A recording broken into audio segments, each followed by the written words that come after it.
Good morning, friends, family, and followers. Today, we are reading the Action Bible. We've already done one day of it. This will be day two. I have been reading the Egyptian Bible. We completed one chapter there. Once we complete a chapter there, we're going to switch back to the Action Bible and kind of just see it from a little different view, a different angle. This is more kid-friendly, all kinds of pictures, kind of like a comic book. It's pretty neat. So I guess a lot less in-depth, but you just kind of see it at a little different way. So we're going to flip-flop from the Egyptian Bible to the Action Bible. Egyptian, so you know what I'm saying?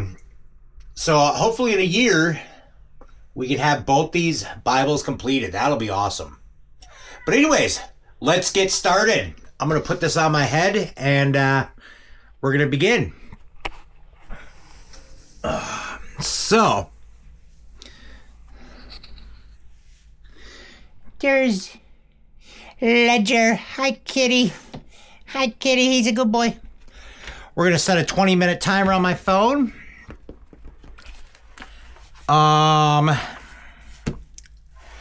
Looks like we'll be starting a babbling tower based on Genesis 11, 1-9.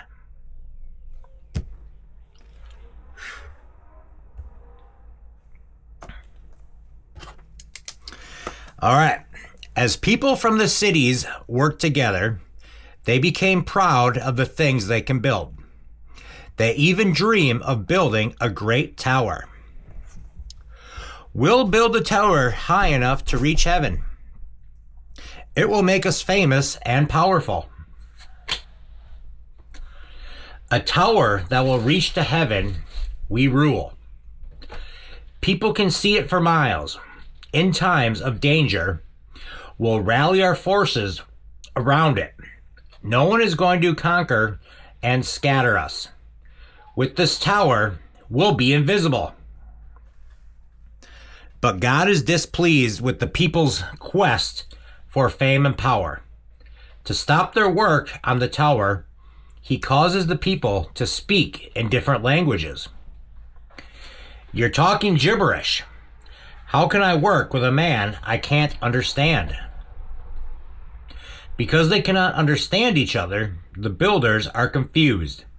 They stop working on the tower.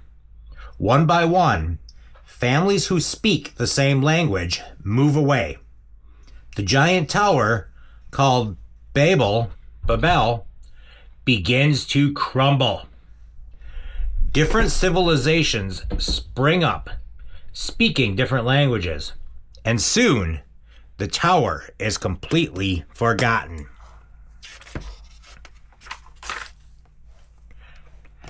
God's wager, based on Job. In a distant land, Job, a man who loves God, has everything he needs. He has 7,000 sheep, 3,000 camels, 1,000 oxen, 500 donkeys, and servants to take care of all his needs. He also has a wonderful family, a wife, 7 sons, and 3 daughters. The Lord has blessed me to overflowing. Up in heaven, God is proud of his righteous servant, but Satan hates to see a happy ending. Job only worships you because you make sure nothing bad ever happens to him. If you didn't give him such riches and blessings, he would turn from you in an instant and curse your name. You think so? Very well. You may test him. Take away his blessings, but do not hurt him. Satan wastes no time in striking Job with catastrophe. One day, a messenger comes to Job. The Sabians attacked. They stole the oxen and donkeys and killed the people working in your fields. I'm the only one who escaped. The same moment, another messenger arrives. Lightning struck the sheep and shepherds. They're all dead. I'm the only one who escaped. Then a third messenger comes. Chaldeans raided the camels, and killed the camel drivers. I'm the only one who escaped. Yet another messenger arrives with bad news. Your oldest son's house collapsed, killing all of your children. I'm the only one who escaped. Time out. My dog is barking outside. He wants to come in. Alright, sorry. Here we go again. Job is saddened by the loss of his property and livestock, but he is devastated at the death of his children. He shaves off all his hair in his grief and rips his clothes to tatters, but he does not blame God for this misfortune. I came into this world with nothing, and I will leave it with nothing. God gave, and God took away. Praise be to God. See, Satan, he is a better man than you thought. Well, sure, since I didn't do anything to him or his health, but no one praises God when they're sick. So you think, ruin his health. If you think that will have any effect on the righteous man, but do not kill him. Satan immediately returns to earth and strikes Job with terrible open sores from head to foot. He curses Job with insomnia, and when Job does sleep, Satan terrifies him with nightmares. Job can't keep his food down and loses so much weight he can hardly move. Still, Job does not complain, but his wife. Everything he owned and everyone we loved is gone. Surely this disease will kill you. You should just curse God and die. Oof. Job looks at his wife out of painful, bleared eyelids. Don't be a fool. We cannot accept the good things from God without also accepting the bad.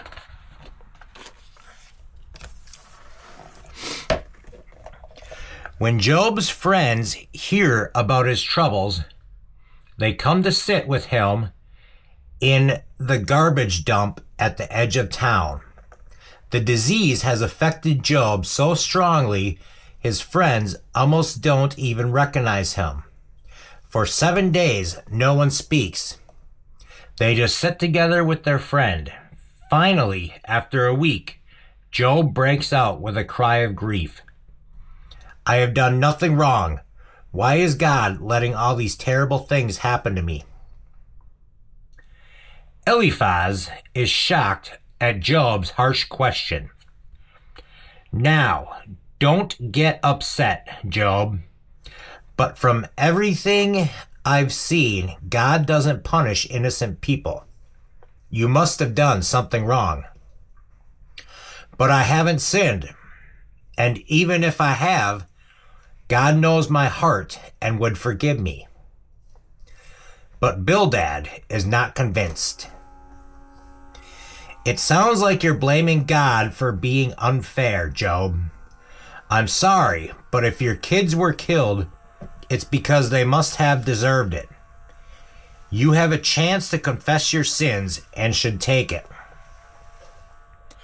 I would confess my sins if God would come and tell me what I have done wrong. Job's insistence that he is innocent offends his third friend, Zophar. You windbag! You don't know anything about God. You stubbornly insist that you have done no wrong, when the only thing that can save you is to apologize to God for your sins. Some friends you are! You do not comfort me at the worst time of my life. You think you speak for God, I only wish he would come speak for himself. Even if he killed me, I would trust in him. Even as Job speaks, God suddenly comes to him in a storm. Stand up on your feet like a man. I will question you, Job, and you will answer me. You think you know so much, Job. Where were you when I laid the foundations of the earth? Have you ever commanded the morning to come? Do you show the sun where to rise?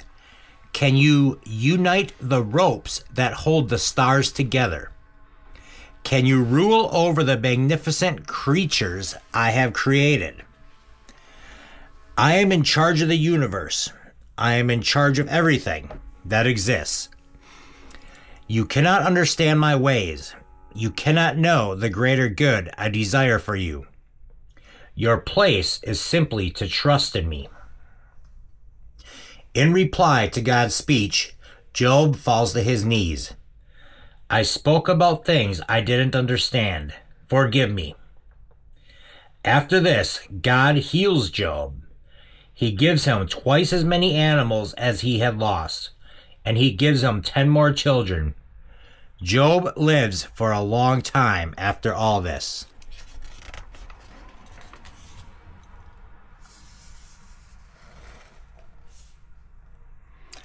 God calls Abram. Many years pass. People forget about the God who created them. They move down the Euphrates River and build the great trading city of Ur. Ur is a land of plenty, with plenty of different gods. But the one true God speaks to a young man named Abram. Abram, why are you out here in the middle of the night? Sarai, God has spoken to me. He said to leave my father's family, my country, and the false gods of Ur behind me. He said to travel to a land that he will show me. There he will make our family a great nation, and all the people on the earth will be blessed through me. It will be scary to leave everything we know and our family, but we will trust the Lord to keep his promises. How do you think your father will take the news? Not well. Abram can't leave me behind in my old age. And, Lot, you're his nephew. Since your father is dead, it's Abram's responsibility to take care of you too. We're going with him. Abram obeys God by leaving Ur, but he disobeys by not leaving his old life behind. His father, Terah, comes along, bringing his many idols with him. Seriously, Abram, it's better to worship all the gods. That way you don't offend one by leaving him out. Worshipping other gods offends the one true God. So you're saying he's selfish? God leads Terah, Abram, and the rest of their families to the rich land of Haran. Even though the land is beautiful and fertile, God does not want them to settle there. But Terah loves this new land and wants to retire there. Out of respect for his father, Abram stays in Haran, putting off his pursuit of God's promises. One day, Terah dies. Abram is now the head of the tribe. He immediately takes charge. Load up the animals. What are your plans for the tribe, master? God has called me to take my family and leave Haran. I will continue to seek his promised land. I'm with you, Uncle Abram.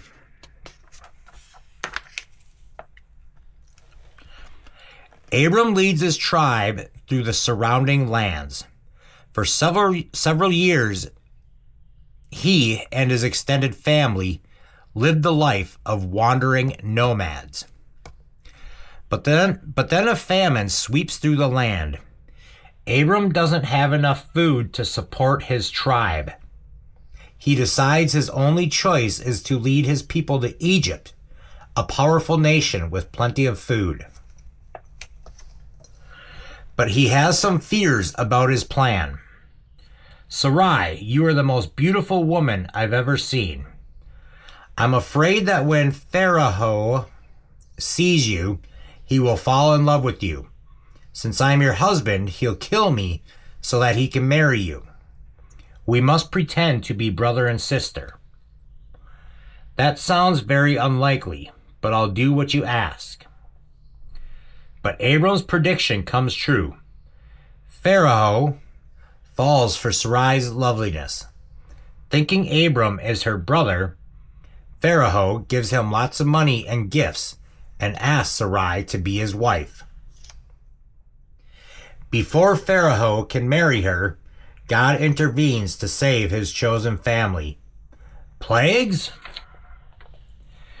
God strikes the Egyptians with disease so they will let Abram and Sarai go in peace. They give Abram food and money and send him and his family on their way. Thankful for their close escape, Abram and Sarai realize how foolish their plan was. Sarai, forgive me. I did not seek God's help. I was a coward and trusted in my own plots to save us. I forgive you, my husband. From now on, I will trust God. I can only pray that he forgives me. I'm sure God forgives you, Abram. After all, he protected us in Egypt, even when we forgot to trust him. I'll never try to outsmart God's plan for us again. I just hope this is the last time I have to pretend to be your sister.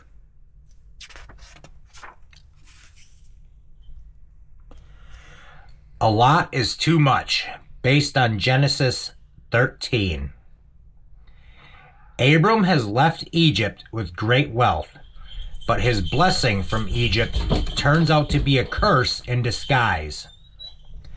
Now that the tribe has tasted wealth, their old ways don't seem so great. Your nephew Lot is claiming that his family should get first choice of the riches from Egypt. In spite of the disagreements, Abram and Lot both prosper, and their flocks increase. Then the fighting spreads to their workers. Make room for Lot's sheep. No, Abram is the chief. His flocks come first. When Abram hears out the quarrels, he knows he must do something. This time, Sarai, I'll handle this the way I think God would want me to. I am afraid that we must let Lot go his own way. If you are trusting the Lord, then your plan cannot fail. The next day, Abram seeks out his nephew. Come with me, Lot. I have a solution to our problem. Look, God's promised land is huge. Choose where you would like to live, and I'll take what is left. That's very generous of you, Uncle. I'll take the valley near the city of Sodom. Rescue mission based on Genesis 14, Hebrews 7, 1-3. After the families separate, time passes and a great battle ensues. 5 kings work together to defeat Sodom, where Lot prospers. Lot is kidnapped along with his entire family. Abram, your nephew has been taken, along with all his people and their possessions. Abram gathers all his men and goes in pursuit of Lot. He rescues everyone. King Melchizedek came and blessed Abram. Blessed be God who helped you defeat your enemies. Abram proceeds to give Melchizedek a portion or tithe of all that he has. Later, when the king of Sodom tries to give some back to Abram, I made a promise to God that I will take nothing from you other than what my men have eaten. Then you can never say that you made me rich. Lot's adventure. The route of kings, route of Lot, route of Abram.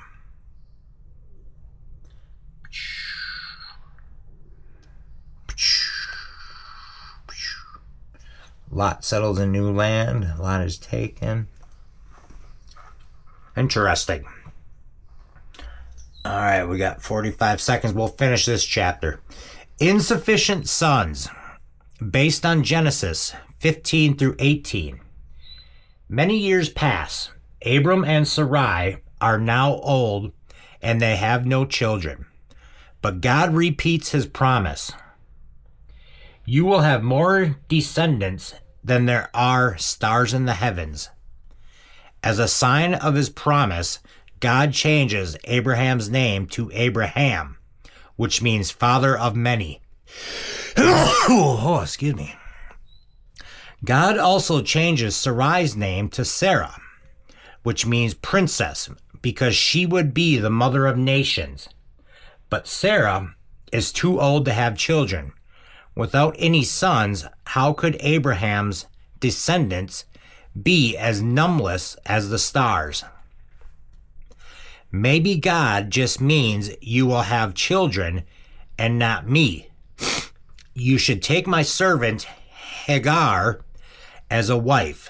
She might have a son for me. God has promised me an heir. Perhaps this is the way. Sarah approaches Hagar with her idea to speed up God's plan. Hagar, we are ready to have a son, but I am unable to give one to Abraham. I want you to go to him. Yes, I will do as you ask. Remember, when you have a son, I will adopt him. The relationship between Sarah and Hagar changes after Hagar learns she is going to have a baby.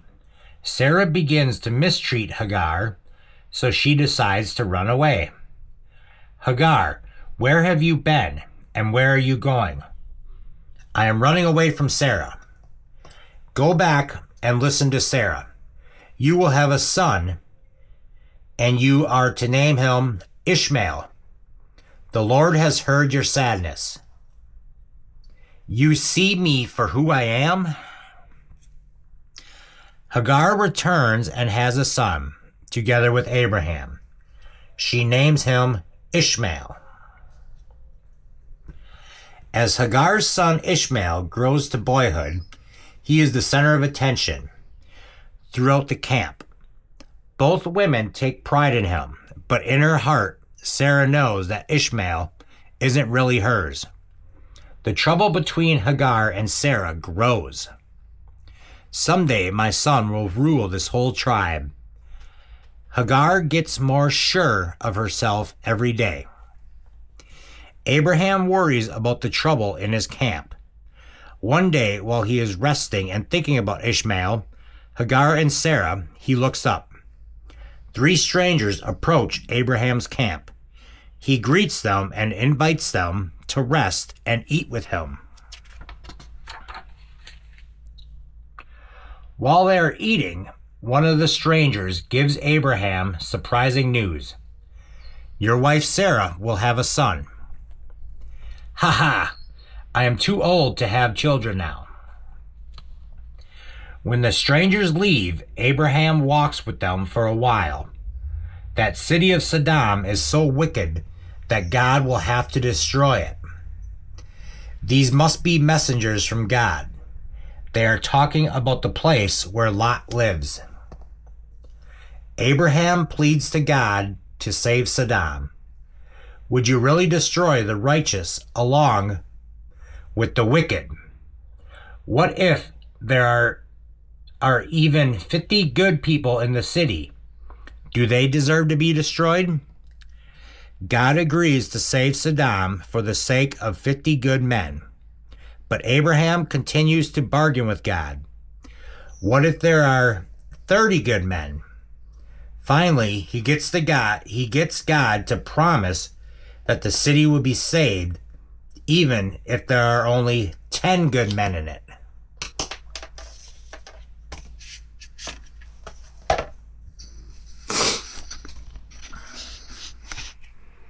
Interesting read right there. And that will complete today's Bible reading. Thank you all for joining along. I appreciate you all. Have a great day. We'll see you tomorrow. Peace.